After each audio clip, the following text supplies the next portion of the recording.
મિત્રો spectrum high school PS Patel 39 વર્ષનો મારો અનુભવ છે એનો હું ટીચિંગમાં ઉપયોગ કરું છું। મારી જુદી જુદી મેથડ જે હું સમજાવતો જાઉં છું। ગુજરાત રાજ્ય લેવલે કેઆરપી આરપી તેમજ શિક્ષણના તમામ ક્ષેત્રોમાં લેખન સહિત તમામ જગ્યાએ કામ કરેલું છે। એવા મારા બહોળા અનુભવનો હું ઉપયોગ મારા ટીચિંગ દરમિયાન કરું છું। મારો લાભ અવશ્ય લેજો એવું ખાસ જણાવું છું। Good morning all friends. હવે જુઓ છેલ્લે આપણે બંધ પ્રાચલો એ જોઈ ગયા। એમાં સૌથી વધુ જે બંધ એન્થાલ્પી છે એવા ઉદાહરણ પણ જોઈ ગયા। N2 છે, બીજું ઉદાહરણ લીધું તો આપણે CO છે, ત્રીજું ઉદાહરણ લીધું તો આપણે NO ઉપર પ્લસ ચાલુ હોય। એ દરેકમાં આપણે ગણતરી કરી હતી બંધ ક્રમાંક 3 છે। એ બધામાં બંધ ક્રમાંક 3 છે। એ દરેક જે ઉદાહરણ હતું એમાં બંધ એન્થાલ્પીનું મૂલ્ય જે છે ડેલ્ટા AH મૂળધાર એનું મૂલ્ય છે મિત્રો 946 કિલો જૂલ મોલ ઇનવર્સ। ફરીથી બોલું છું, એ સૌથી વધુ ગણાશે દ્વિપરમાણુય અણુઓમાં। દ્વિપરમાણુય અણુમાં સૌથી વધુ બંધ એન્થાલ્પી તો એમાં N2 છે, બીજું CO કાર્બન મોનોક્સાઇડ CO, અને ત્રીજું જે કહું છું એમાં NO ઉપર પ્લસ ચાર્જ। એ ત્રણેયની બંધ એન્થાલ્પી જે છે ડેલ્ટા AH મૂળધાન કહેવાશે। એ મૂલ્ય દ્વિપરમાણુ અણુઓ માટે મહત્તમ 946 કિલો જૂલ પ્રતિ મોલ હોય છે। ચલો હવે આપણે બીજા એક આગળ નવા મુદ્દા ઉપર આવીએ છીએ। એમાં સંસ્પંદન બંધારણ। સંસ્પંદન બંધારણ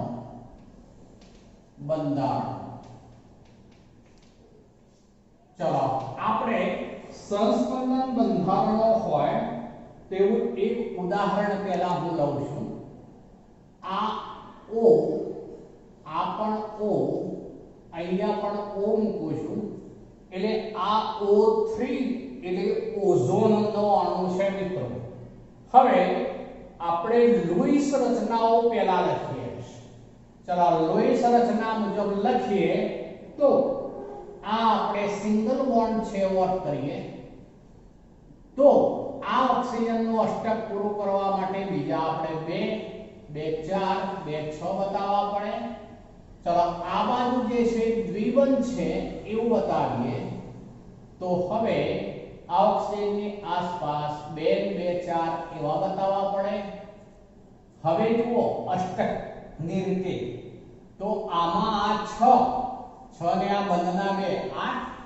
ચલો આની વાત કરીએ તો આ 2 2 4 અને આ 2 બંધ છે એટલે એ પણ 4 થયા, એટલે 4 ને 4 8।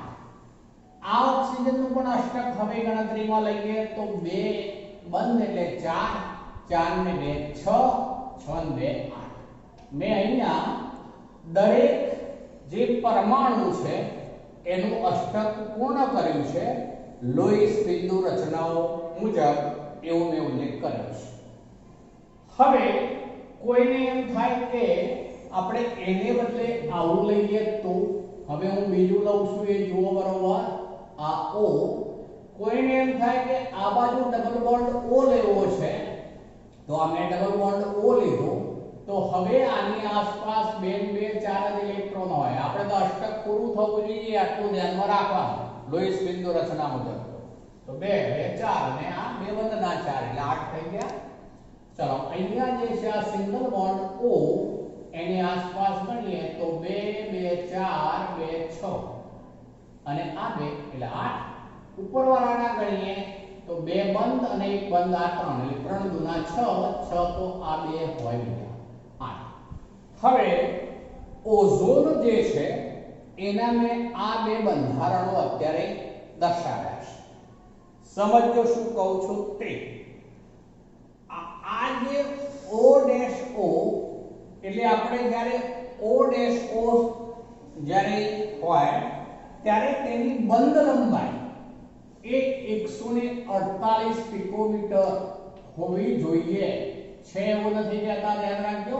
O ડેશ O એ બંધ લંબાઈ 148 પિકોમીટર.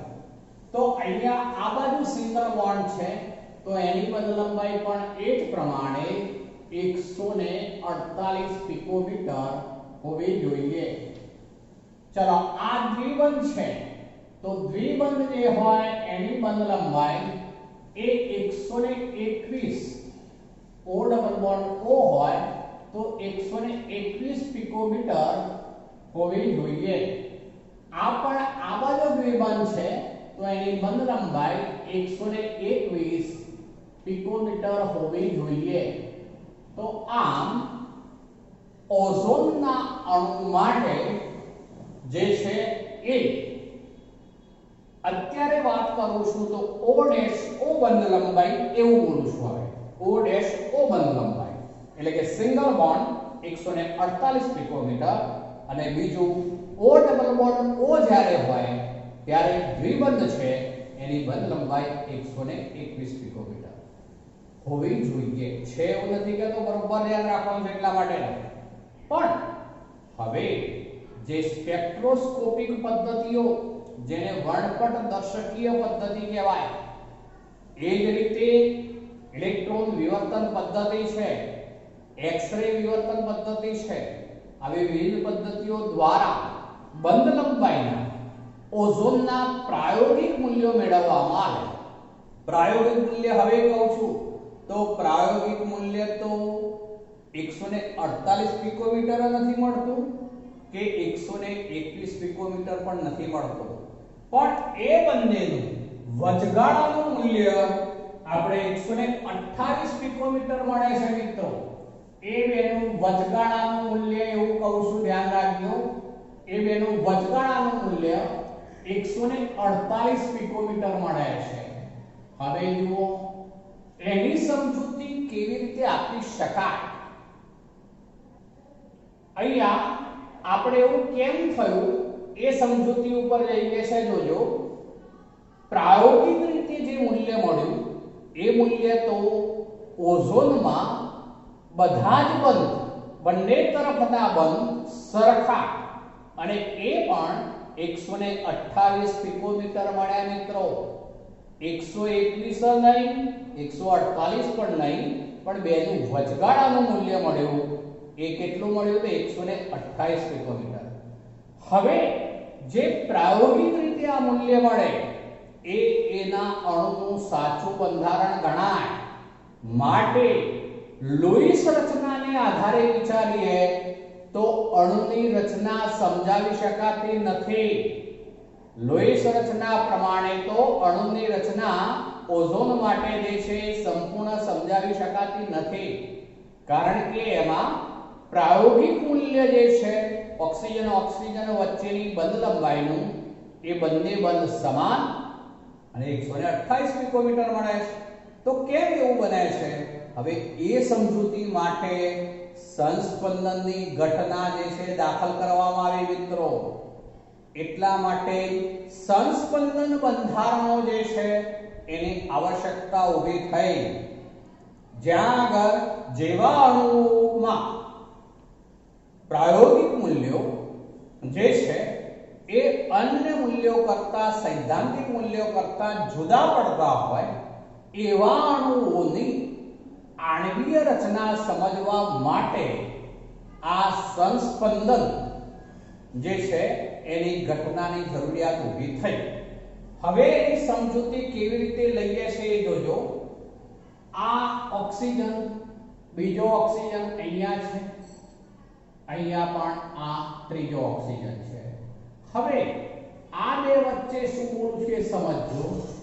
આ એક બંધ સંપૂર્ણ છે, બીજો બંધ જે છે આ ડેશ ડેશ દ્વારા બતાવું છું.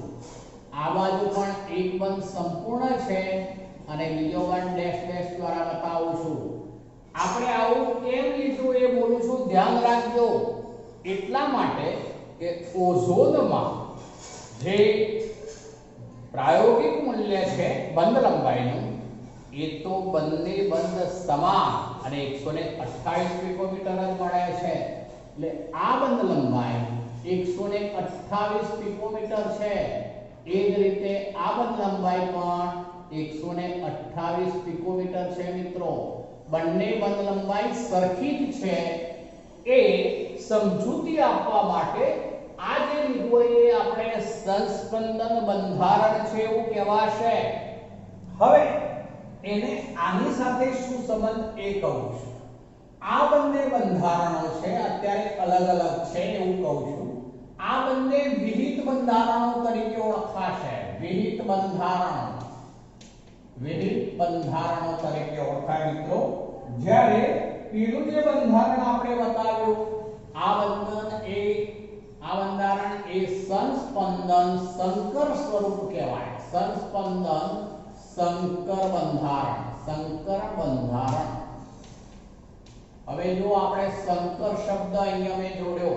સંકર શબ્દનો અર્થ એવો થાય કે બે જુદી જુદી કોઈ ક્વોલિટી હોય એને આપણે મિશ્ર કરીએ, એમાંથી સારી ક્વોલિટી ઉત્પન્ન કરીએ, એ ઘટના એટલે ઇંગ્લિશમાં બોલાય હાઇબ્રિડાઇઝેશન, જેને એક પ્રકારનું સંકરણ એવું કહી શકાય. એના ઉપરથી આ સંકર શબ્દ આવેલો છે. તો એ સંસ્પંદન સંકર બંધારણ અથવા તો શંકર બંધારણ તરીકે ઓળખાશે.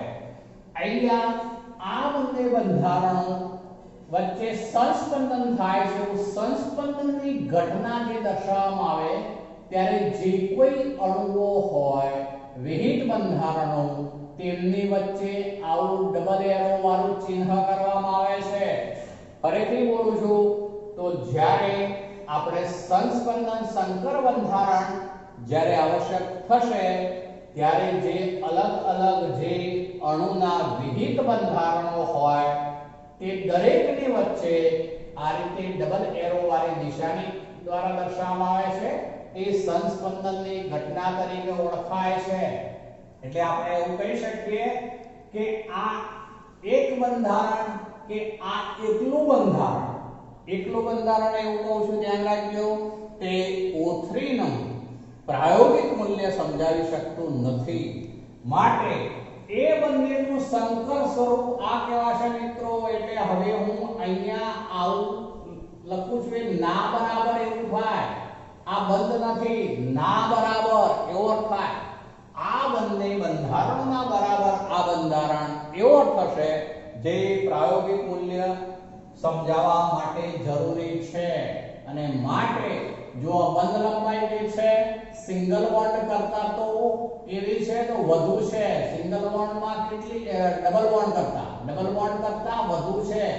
ડબલ બોન્ડમાં 121 પિકોમીટર હોય જ્યારે આ 128 પિકોમીટર થાય. અને સિંગલ બોન્ડ કરતા કેવી છે તો ઓછી છે એવો અર્થ થાય. એટલે કે બંને બાજુ આમ બીજા બંધ જે છે એક બંધ સંપૂર્ણ બતાવીશું, બીજો બંધ ડેશ દ્વારા દર્શાવવાનો.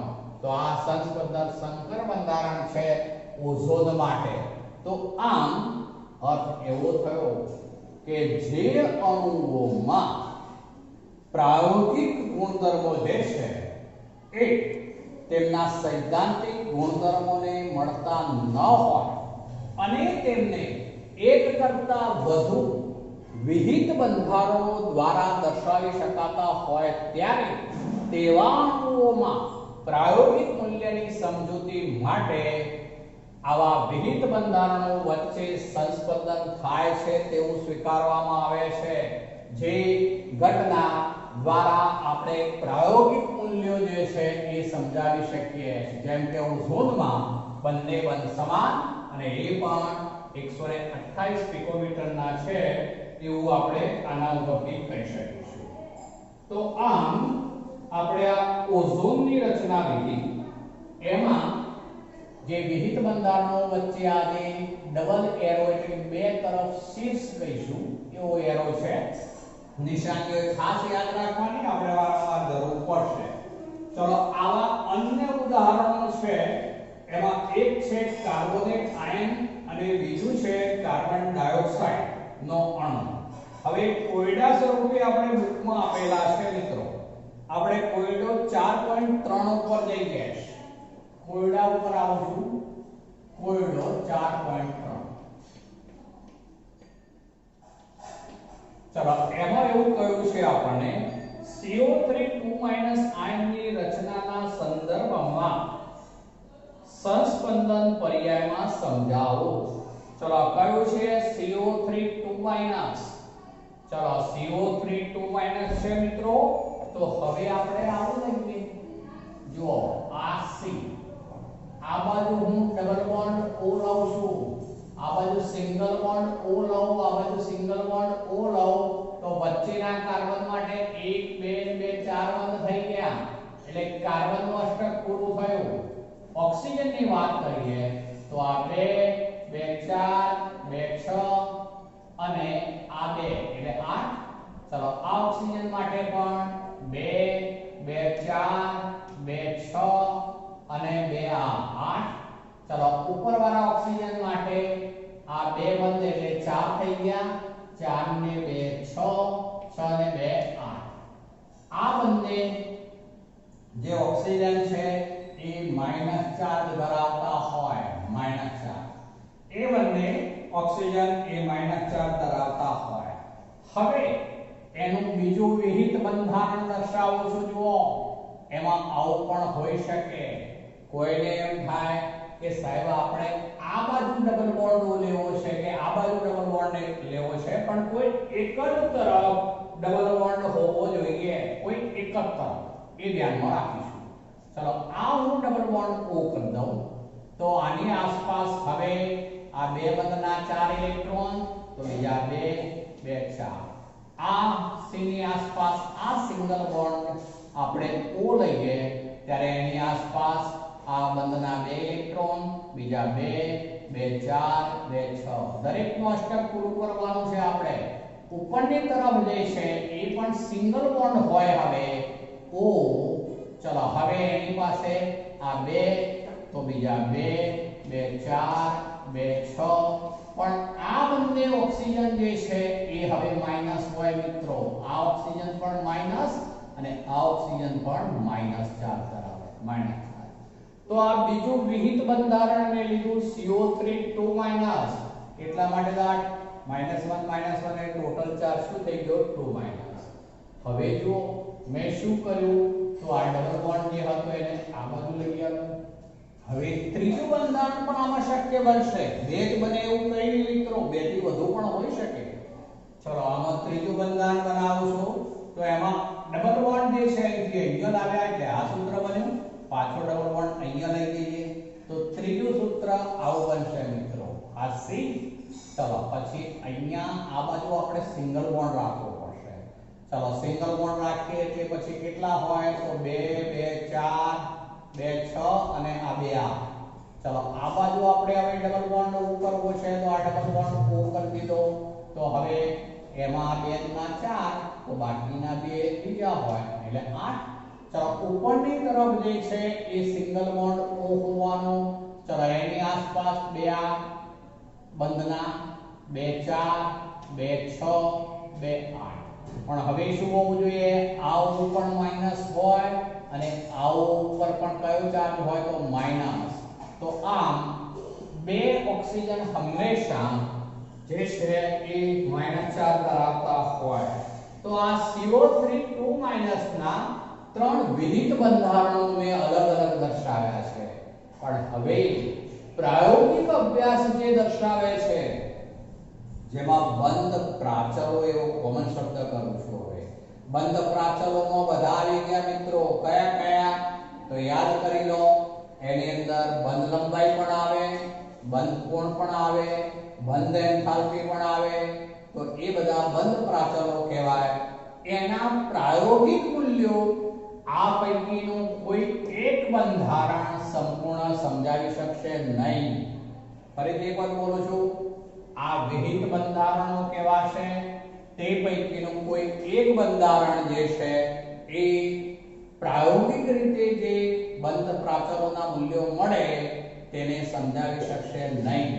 જેથી એની સમજૂતી માટે આ બંધારણો જે છે એમની વચ્ચે સંસ્પંદનની ઘટના થાય છે એવું દર્શાવીશું. તો હવે આ ડબલ એરો એટલે સંસ્પંદન, આ ડબલ એરો એટલે સંસ્પંદન એવો થશે મિત્રો. અને માટે આ CO3 2- એમાં સંસ્પંદનની ઘટનાની આપણે સમજૂતી લીધી આવા ત્રણ બંધારણો દ્વારા મિત્રો. ચલો એ આપણો કોયડો જે છે એ 4.3 છે.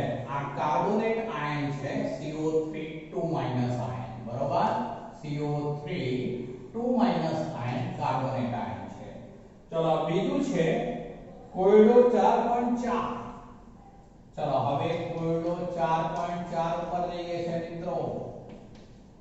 ચલો એની અંદર જે છે કાર્બન ડાયોક્સાઇડ ના અણુની વાત છે. CO2 અણુની રચના સમજાવો એવું પૂછ્યું છે મિત્રો. CO2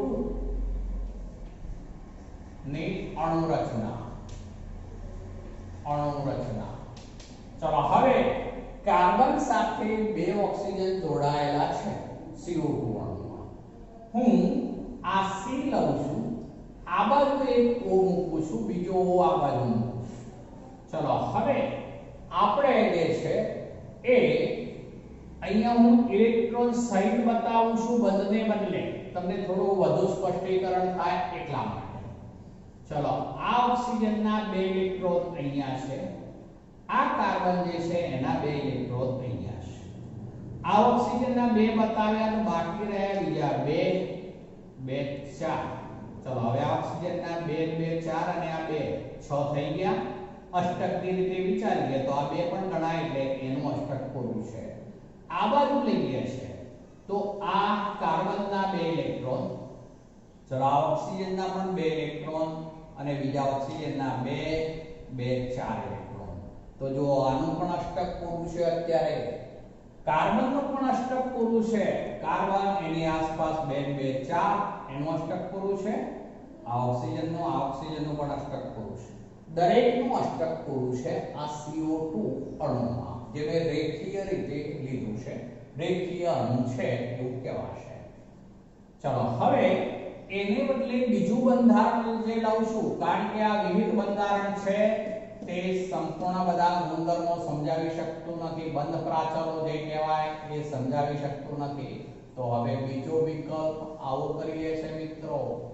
ચલો બીજા વિકલ્પની અંદર જે છે એ આપણે આ જે કાર્બન અને આ ઓક્સિજન છે એની વચ્ચે આપણે જે છે અને આ બે વચ્ચે, પહેલા આ બે વચ્ચેની વાત કરી દઉં. ચલો તો આ બે ઇલેક્ટ્રોન, બાકીના 2 2 4 2 6 ઇલેક્ટ્રોન. ચલો આ બાજુ જે છે એ કાર્બનનું અષ્ટક આપણે પૂરું થઈ ગયું એવો થશે મિત્રો. ચલો હવે આ ઓક્સિજન, કાર્બનની વાત કરીએ. કાર્બનનું અષ્ટક પૂરું કરવું પડશે તો આ તો બે ઇલેક્ટ્રોન આપણે લીધા, તો બીજા હું 1 2 3. આ ઓક્સિજન જે છે આ બાજુ પણ બીજા 3 લઉં છું. જુઓ તો હવે આ કાર્બનનું પણ અષ્ટક પૂરું થયું, કારણ કે આ બાજુના 6 ઇલેક્ટ્રોન અને આ 2 ઇલેક્ટ્રોન એટલે 8 ઇલેક્ટ્રોન, એટલે કાર્બનનું અષ્ટક પૂરું. ઓક્સિજનના ગણીએ તો હવે આ 3 દુના 6 ઇલેક્ટ્રોન, તો અહીંયા કેટલા બાકી રહે તો 2. ચલો આ બીજું વિહિત બંધારણ મેં લીધું અષ્ટકની રીતે. ત્રીજું બંધારણ લઈએ છે તો એમાંથી ઊંધું પણ થાય મિત્રો. આમાં મેં શું કરાવ્યું એવું કહી શકું છું. આમાં એવું કહી શકાય કે આ જે ઇલેક્ટ્રોન યુગ્મ છે, આ ઇલેક્ટ્રોન યુગ્મ એ અહીંયા આવી ગયું, અહીંયા C અને O ની વચ્ચે આવી ગયું, C અને O ની વચ્ચે, જેથી હવે આ ઇલેક્ટ્રોન યુગ્મ છે આ ઓક્સિજન ઉપર આવી ગયું, અહીંયા આવી ગયું. અર્થ એવો થશે મિત્રો. ચલો હવે એના કરતા ઊંધું પણ થઈ શકે. એના કરતા ઊંધું એટલે હવે આવું વિચારીએ. હવે શું વિચારીએ છે જોજો કે આ જે છે ઓક્સિજન પાસે એમાંથી આપણે અહીંયા જે છે એ પેલામાં 6 બનાવ્યા, પણ એના કરતા ઊંધું વિચારીએ છે. હવે આ બાજુ વચ્ચે 6 ઇલેક્ટ્રોન હોય તો એ વખતે આ O, ચલો આ C, પછી આ O.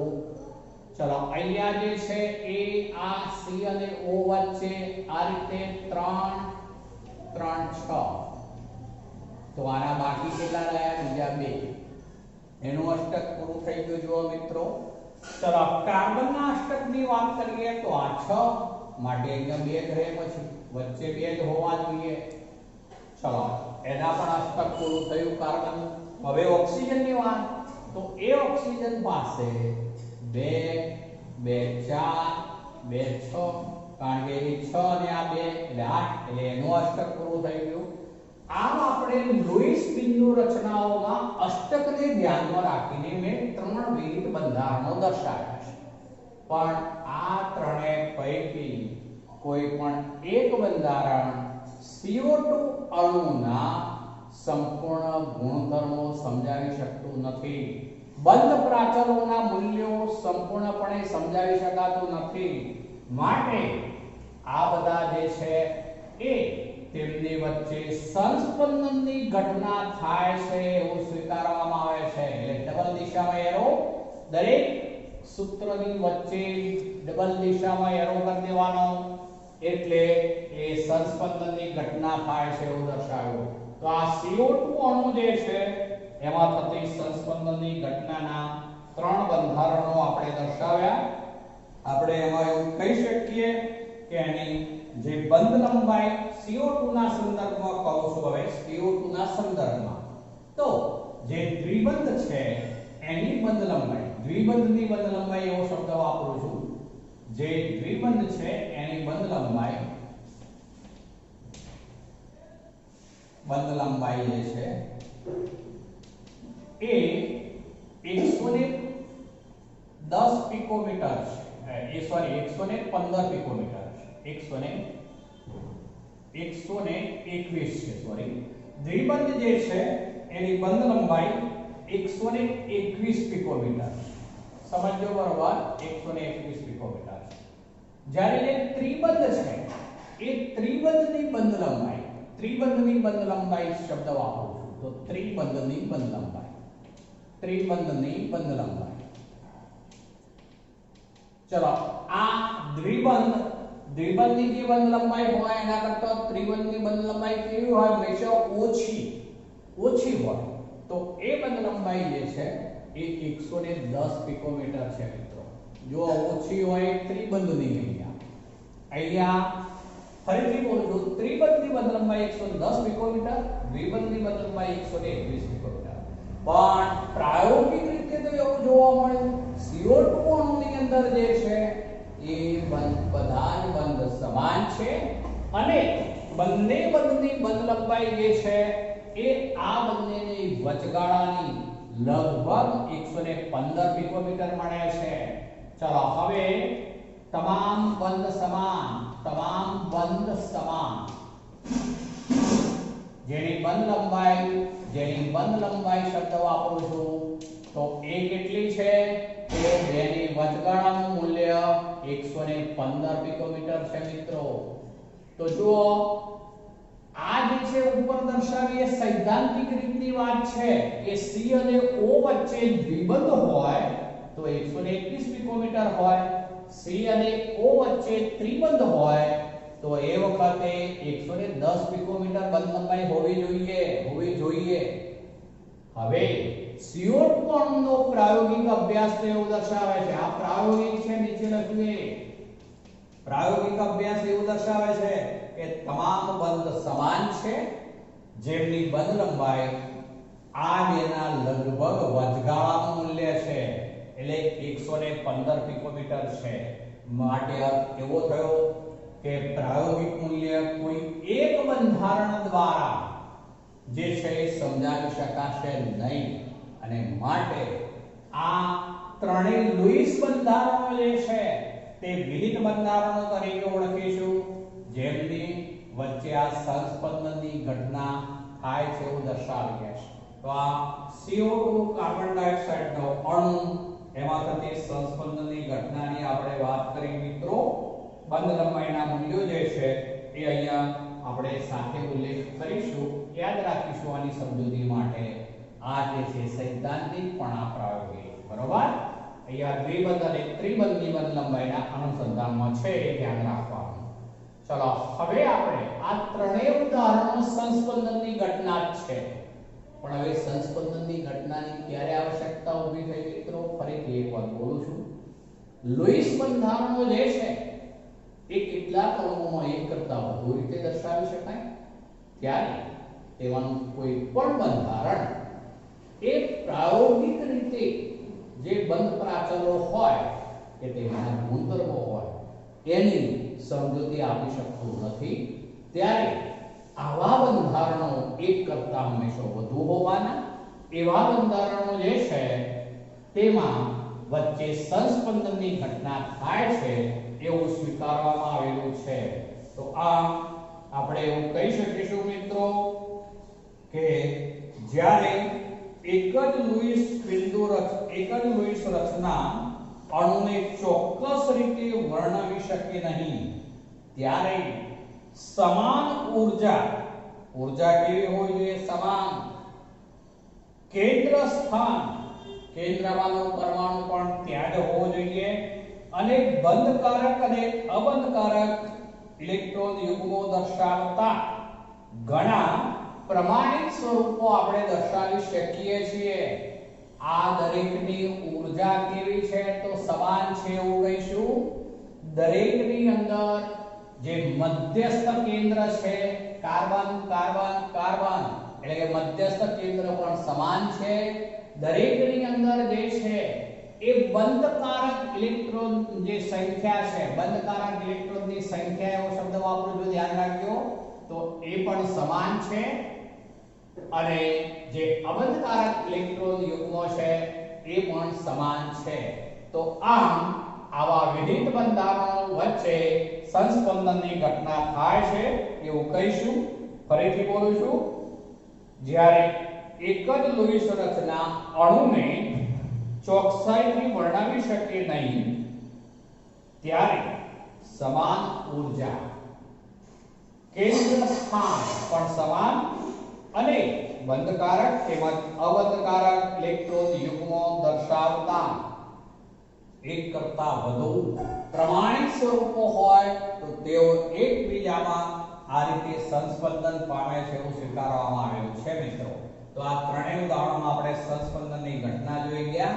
હવે સંસ્પંદન જે છે એ વખતે શું થાય તે, તો સંસ્પંદનને કારણે અણુ જે છે એની ઊર્જામાં ઘટાડો થશે. જેમ ઊર્જા ઘટે તેમ સ્થાયિકતા વધે.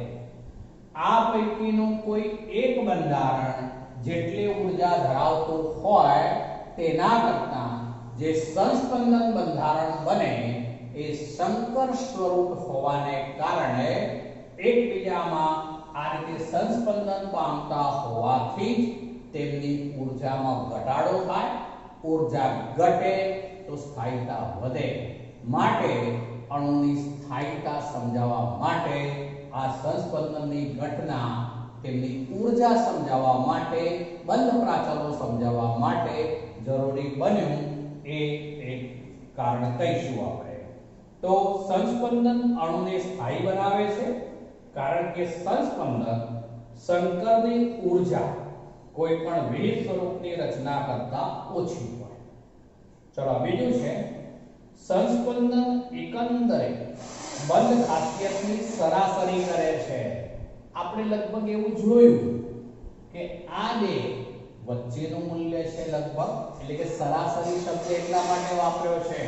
તો અહીંયા જે બંધની ખાસિયતની સરાસરી એ સંસ્પંદનની ઘટના દરમિયાન આપણને આ જોવા મળે, સરાસરી જોવા મળે. એવું જ આપણે આ ઉદાહરણમાં પણ લીધું એ બેની લગભગ સરાસરી જે છે એ થઈ. આમ O3 માં પણ જે શરૂઆતમાં ઉપર દર્શાવેલા આપણે 1 અને 2 જે વિવિધ સ્વરૂપો છે, આ વિવિધ સ્વરૂપો એના કરતા સંસ્પંદન સંકર બંધારણ છે એની ઊર્જા જે છે એ ઓછી, પરંતુ સ્થાયિકતા કહીએ તો એ વધુ છે મિત્રો. ચલો આ સંસ્પંદનની ઘટના માટે આપણે વાત કરી. હવે આપણે નવા એક મુદ્દા ઉપર જઈએ. ચલો એ મુદ્દો છે બંધની ધ્રુવીયતા. ચલો અહીંયા લાવશું, જોજો બંધની ધ્રુવીયતા. ચલો હવે પહેલા તો હું કેટલાક એવા અણુઓ લઉં છું જેમાં આપણે H2 છે, માનો કે તો બંને પરમાણુ સમાન છે. આપણે N2 લઈએ, O2 લઈએ, Cl2 લઈએ. ચલો આ બધા જે બે લીધા છે એ બધા જ અણુઓ જે છે એ દ્વિપરમાણુ અણુઓ છે, જેમાં બંને પરમાણુઓ સમાન જ હોય. બંને હાઇડ્રોજન પરમાણુ, બંને નાઇટ્રોજન પરમાણુ દ્વારા અણુ રચાયો છે, બંને ઓક્સિજન પરમાણુ દ્વારા અણુ રચાયો છે, બંને ક્લોરીન પરમાણુ દ્વારા અણુ રચાયો છે. આવા બધા જ અણુઓમાં જો એક ઉદાહરણ સહિત સમજાવું છું તો H2 જે છે એમાં H બંધ હોય. N2 માં આપણે જોઈ ગયા હતા N ટ્રિપલ બોન્ડ N બંધ હોય, ત્રિબંધ હોય. O2 માં O ડબલ બોન્ડ O હોય. Cl2 માં Cl બંધ હોય.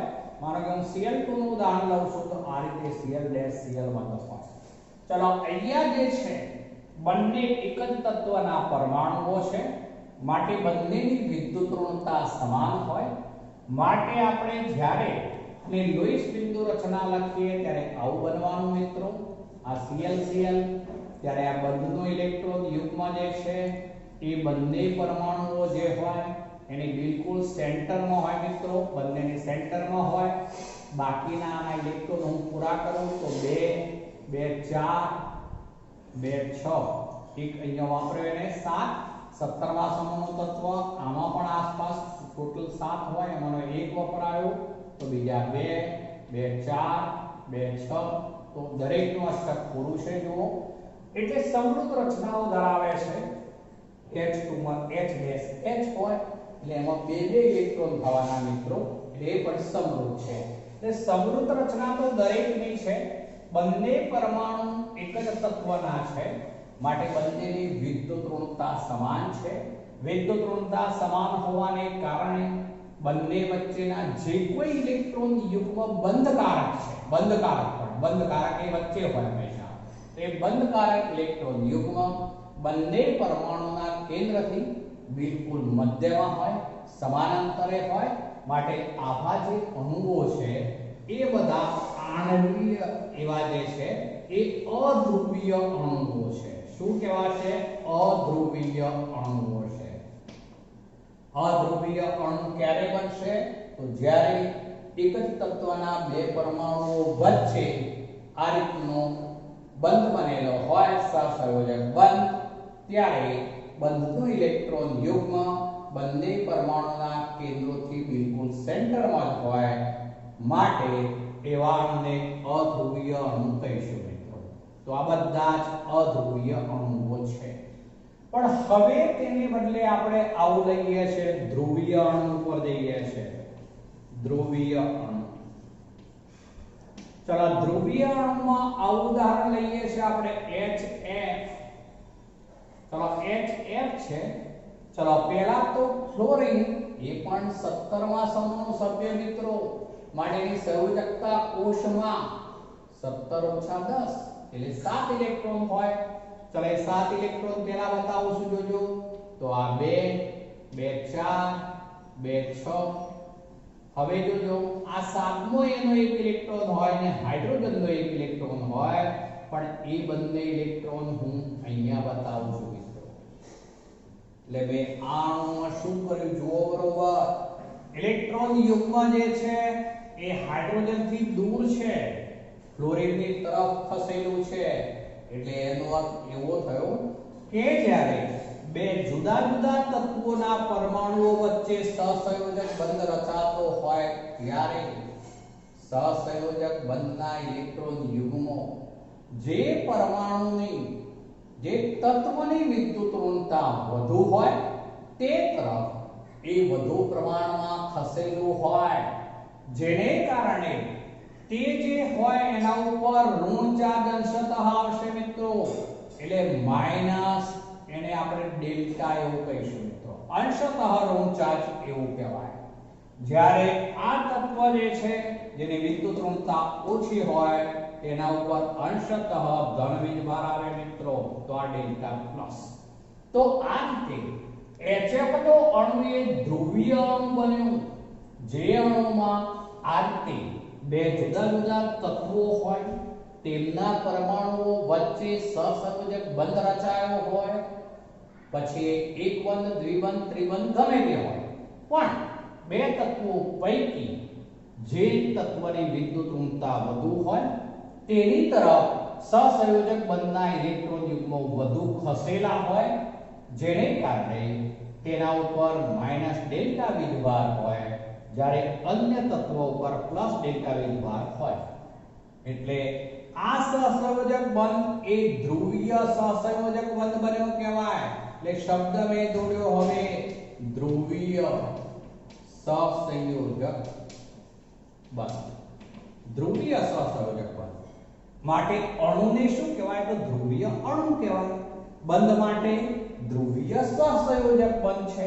સહસંયોજક તો હતો જ, પણ એમાં આ ઇલેક્ટ્રોન યુગ્મ આમ વધુ ખસેલું હોવાથી એ તત્વ ઉપર માઇનસ ચાર્જ, અન્ય તત્વ ઉપર પ્લસ ચાર્જ, માટે ધ્રુવીય સહસંયોજક બંધ બન્યો છે. માટે આવા અણુઓ ધ્રુવીય અણુ હોય છે. આવા અણુઓ ચોક્કસ દ્વિધ્રુવ ચાર્જ માત્રા ધરાવે છે.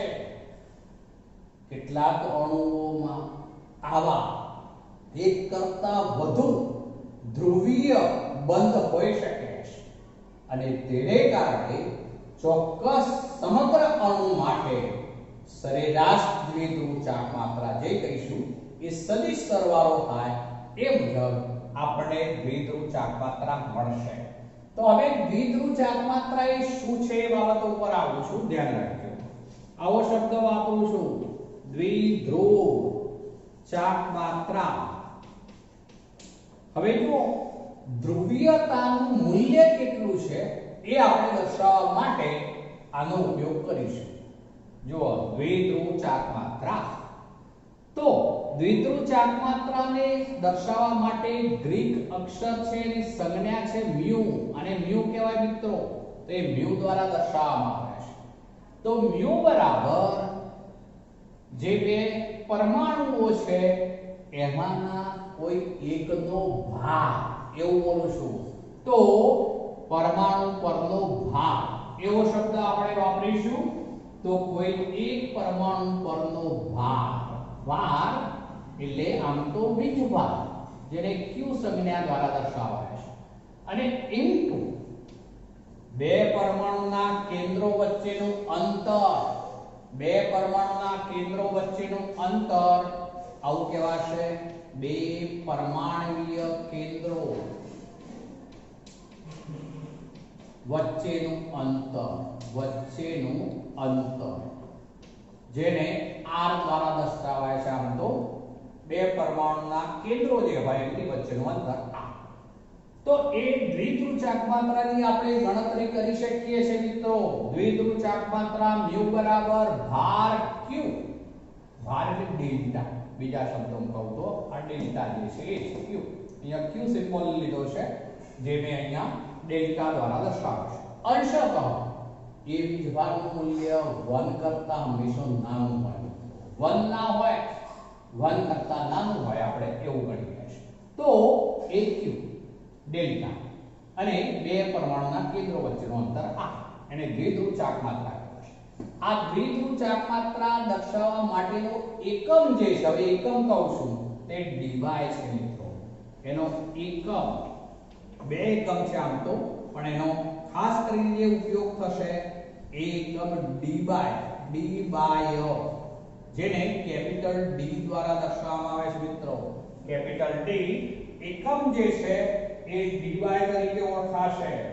1 dy બરાબર આપણે બીજી રીતે લઈ શકીએ આવું. હવે આ આપણે યાદ રાખવું પડશે.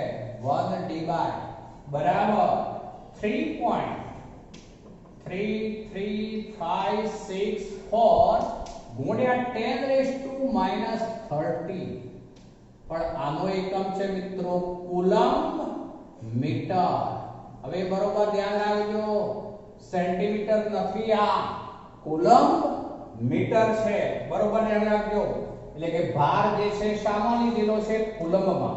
આ પ્રમાણે લઈએ તો ભાર કુલમ્બમાં લીધેલો છે અને આ મીટર છે, આ મીટર છે. બે પરમાણુના કેન્દ્ર વચ્ચેનું અંતર એને માટેનો એકમ મીટર લીધો છે. એટલે આ કુલમ્બ મીટર છે, ધ્યાન રાખવાનું ખાસ. કુલમ્બ મીટર, કુલમ્બ મીટર છે મિત્રો, ધ્યાન રાખીશું ખાસ. કુલમ્બ મીટર છે જેનું મૂલ્ય 1 બરાબર 3.33564 ગુણ્યા 10⁻³ કુલમ્બ મીટર.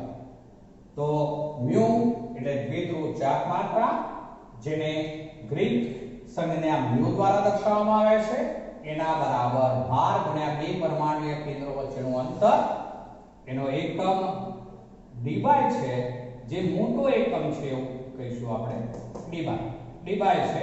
જ્યારે આ જે છે એને બીજી રીતે કુલમ્બ મીટરમાં પણ માપી શકાય, જે 3.33564 ગુણ્યા 10⁻³ કુલમ્બ મીટર છે. મિત્રો આની વિસ્તૃત ચર્ચા આપણે અત્યારે માત્ર આટલી જ વાત કરીએ છીએ.